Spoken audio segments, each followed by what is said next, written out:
passer au témoignage du coup avec Anthony et Benjamin. Alors l'idée c'est qu'ils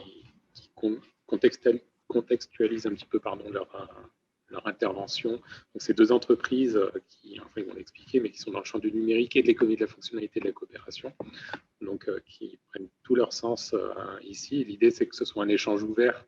Donc, si vous avez des questions au fur et à mesure, n'hésitez pas à intervenir, rebondir via le chat ou ouvrir votre micro également.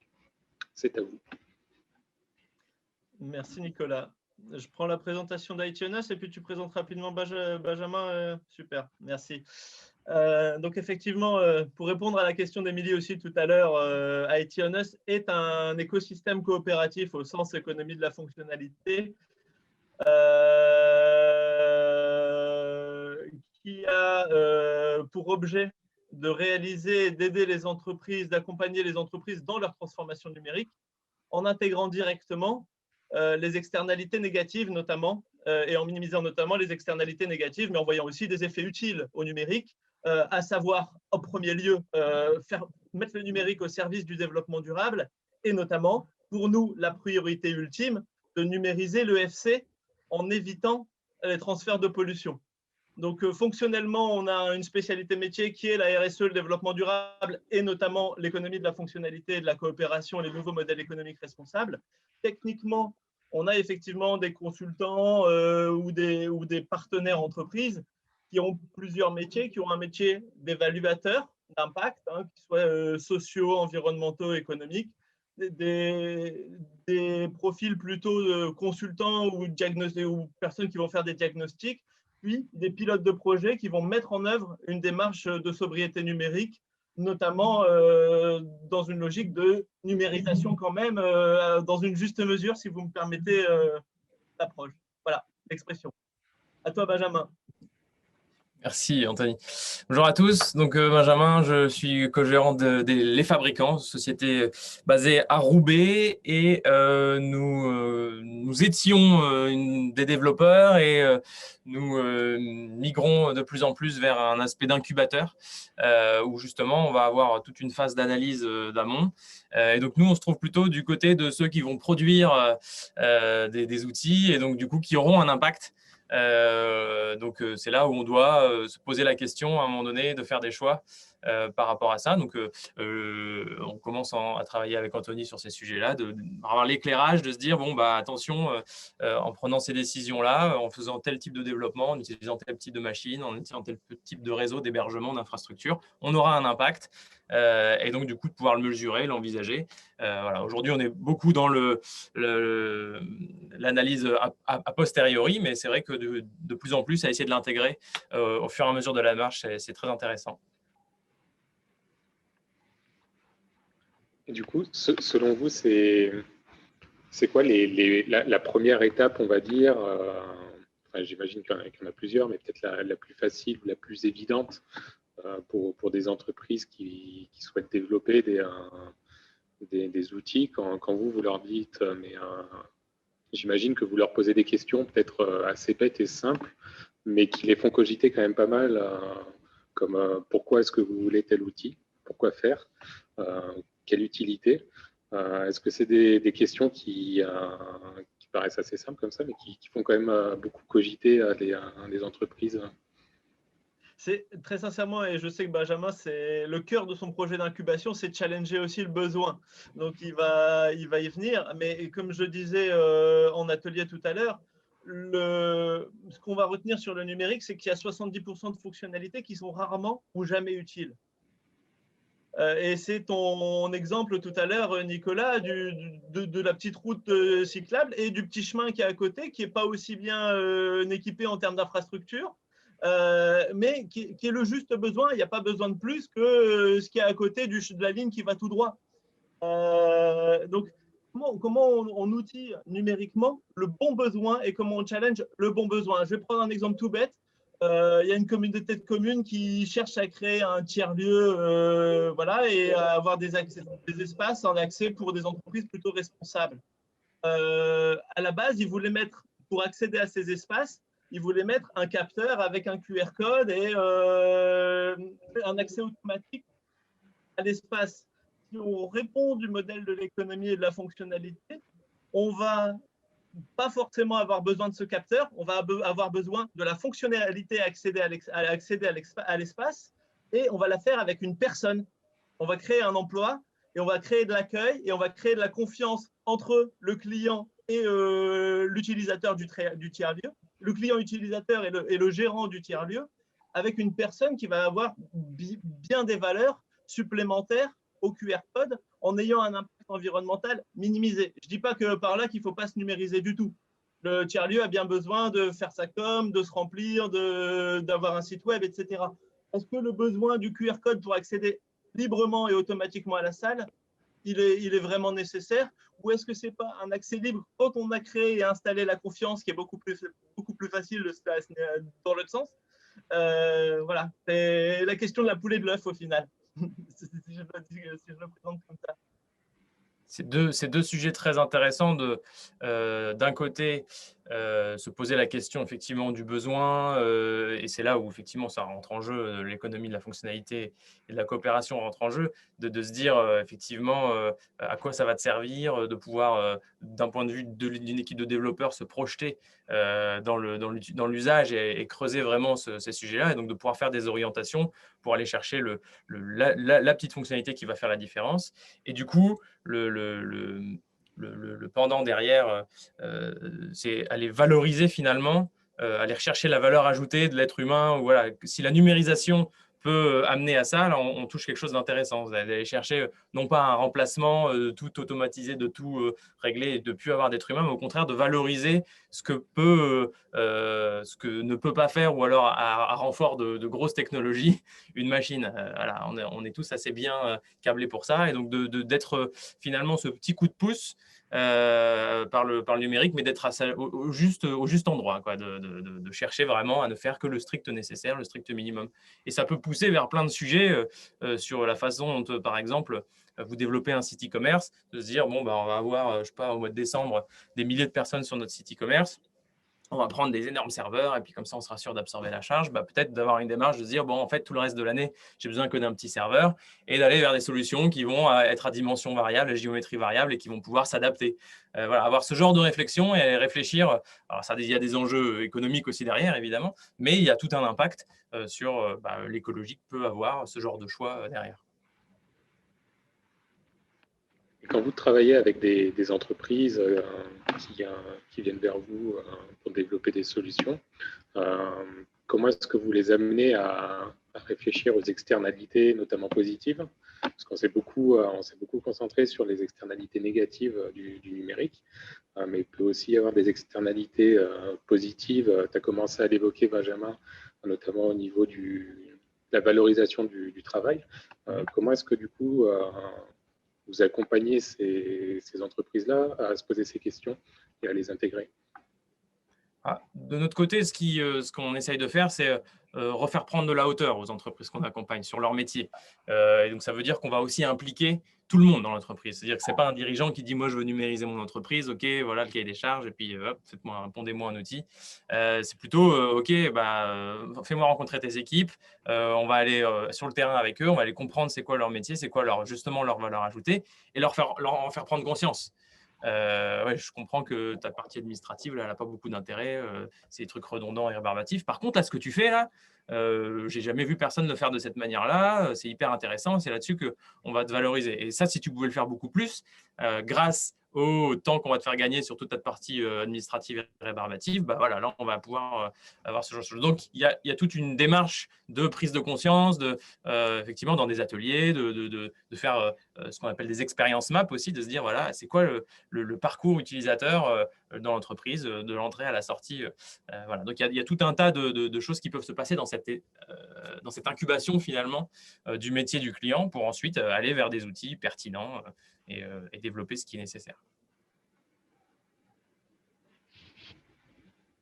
Et du coup, est-ce que c'est arrivé qu'au final, une entreprise qui souhaite développer qui a un gros projet numérique ou autre, au final, arrive à la fin de toutes ces questions que vous leur posez et qui se disent, en fait, j'ai pas forcément besoin de numérique, ou alors très peu?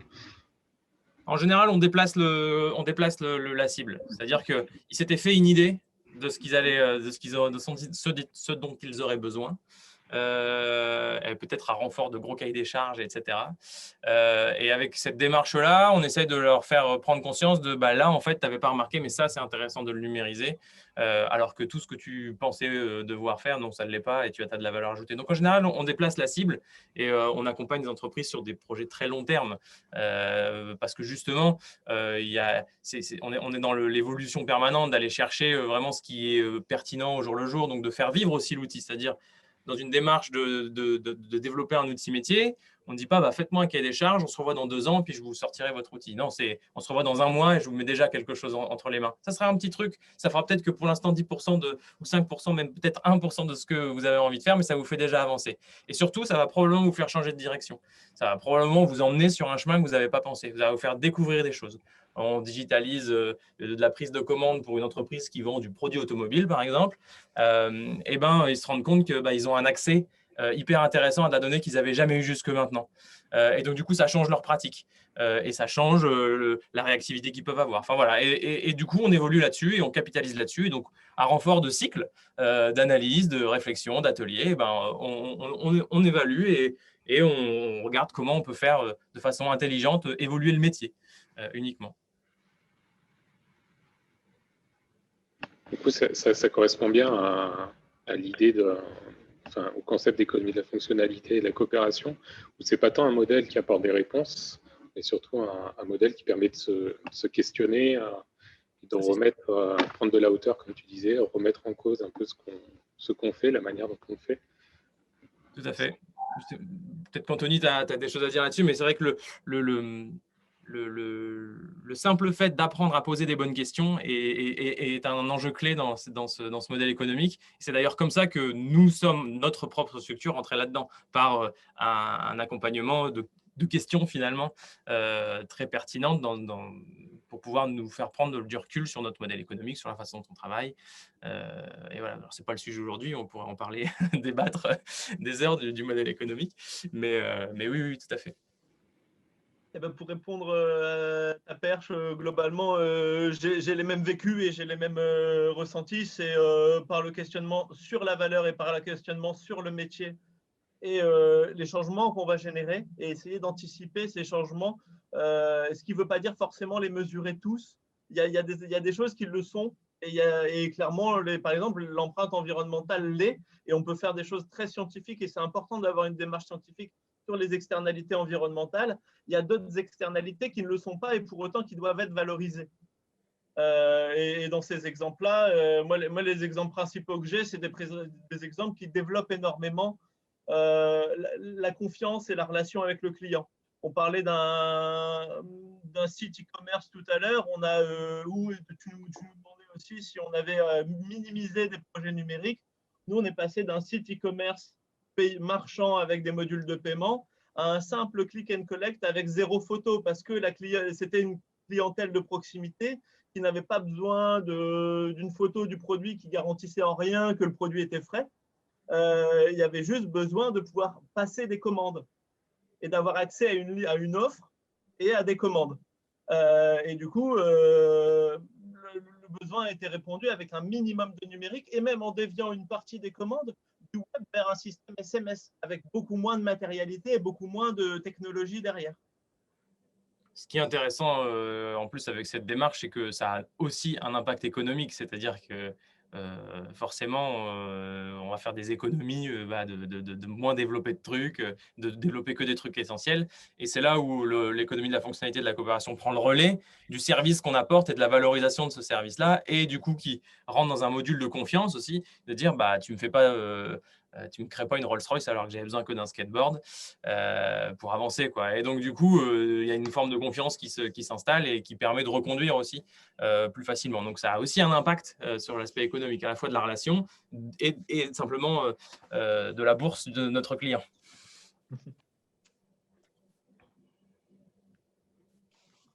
Est-ce qu'il y a des questions ou des remarques parce que du coup, c'est vrai qu'on a beaucoup échangé, mais il y a eu assez peu de questions. Il nous reste quelques minutes. C'est l'occasion de vous exprimer. S'il n'y en a pas, j'en ai une en tout cas.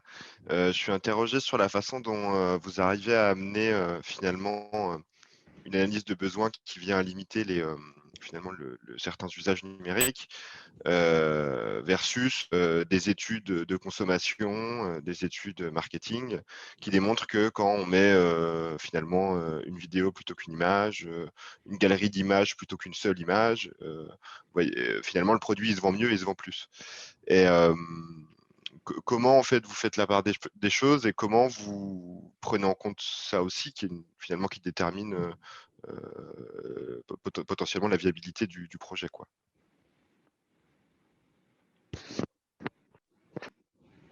Anthony, vas-y. Voilà. Moi, on est vraiment sur des outils métiers. Moi, je travaille vraiment sur des outils métiers très appliqués finalement au monde de l'entreprise. Et donc, du coup, ces aspects marketing de séduction rentrent un peu moins en jeu quand même si on a une démarche de faire du beau quand même, parce que du coup, pour que les outils soient adoptés et que ça fonctionne, mais ça peut passer par des choses assez simples. Il n'y a pas forcément besoin de rentrer dans ces aspects un peu plus séduisants du marketing actuel, c'est sûr. Mais Anthony, il y a peut-être sûrement plus de choses intéressantes sur le sujet. Oui, on travaille à la fois sur la partie système d'information des entreprises et à la fois sur une partie plus communication et web. Et du coup, on se confronte assez fréquemment à ces logiques-là. L'argument de viabilité est souvent aussi de se dire que l'utilisateur et le client final va être satisfait par du simple et pas forcément par l'économie de l'attention qui va lui demander énormément de bande passante de cerveau, si tu me permets l'expression un peu du monde du numérique. Mais on va libérer un peu le cerveau de nos clients et des clients finaux, des clients de nos clients, en disant on va à un service qui rend, qui vient faire ce que l'utilisateur recherche le plus vite possible. C'est une approche complètement radicale. Je vais te prendre un exemple qui est hyper connu, c'est que dans les années 2000, tu avais un géant du web qui s'appelait Yahoo, qui a pris une claque pas possible par un autre géant du web qui s'appelle Google, par une simple logique de performance d'usage du service. On vient ultra simplifier le service et dire on a une barre de recherche au centre qui permet de faire sa recherche, on a nos petites applications en haut à droite et on s'en fout. Si l'utilisateur veut la météo, il va faire l'effort de charger une autre page, de faire une autre recherche, mais 80% ou 99% des utilisateurs qui viennent sur cette page, c'est avant tout pour faire une recherche. Et donc, derrière, quelle est la performance d'usage et comment on répond à l'utilisateur? Encore une fois, le plus vite possible. On sait que les martelets de messages, c'est un pari, quelque part. C'est le pari de faire que l'utilisateur sera reconnaissant, de penser à une ressource immatérielle, de développer pour lui une ressource immatérielle qui est sa propre santé psychique. De dire, je ne vais pas être martelé par des milliers de messages à longueur de journée. Et est-ce qu'il sera reconnaissant envers la marque de penser à sa santé psychique? J'ai tendance à croire que oui. Mais c'est effectivement un pari, Aurélien. Moi, j'ai l'impression aussi que ça oblige aussi à attirer la qualité du produit lui-même vers le haut, c'est-à-dire que du service rendu et du produit qu'on est en train de faire. Et donc, c'est là où je pense qu'on arrive à prendre le contre-pied aussi, d'aller chercher non plus une logique de volume et peut-être de trucs un peu merdiques, mais très séduisants parce qu'on l'a bien mis un joli paquet, mais plutôt d'avoir un peu l'inverse, d'essayer de tirer le produit et le service vers le haut.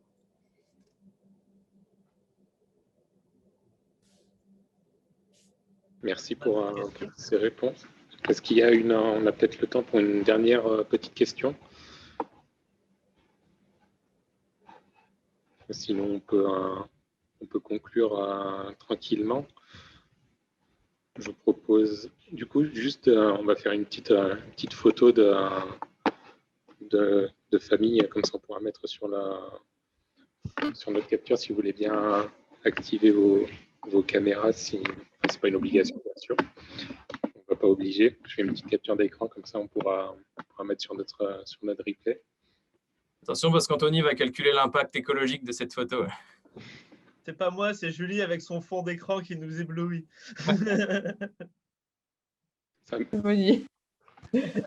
On pourra mettre en On l'adore, hein. Moi je l'aime beaucoup. Je dis ça, mais je l'aime beaucoup.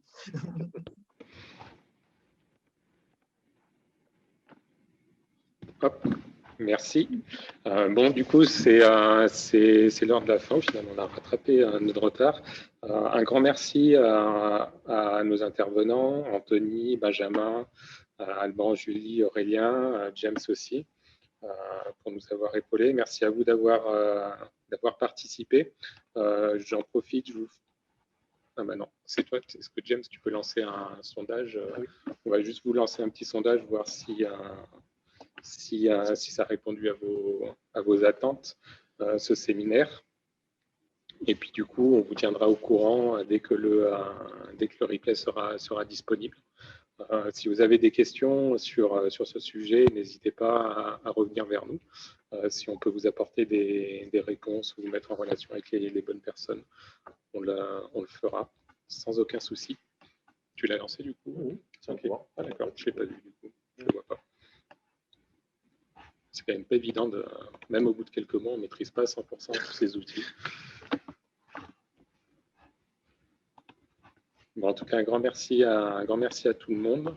Et du coup, on aura le prochain séminaire du Club Clé aura lieu le 17 juin. Donc, on n'a pas encore déterminé les contours du sujet, mais si vous êtes intéressé, vous pourrez retrouver toutes les infos sur eclaira.org.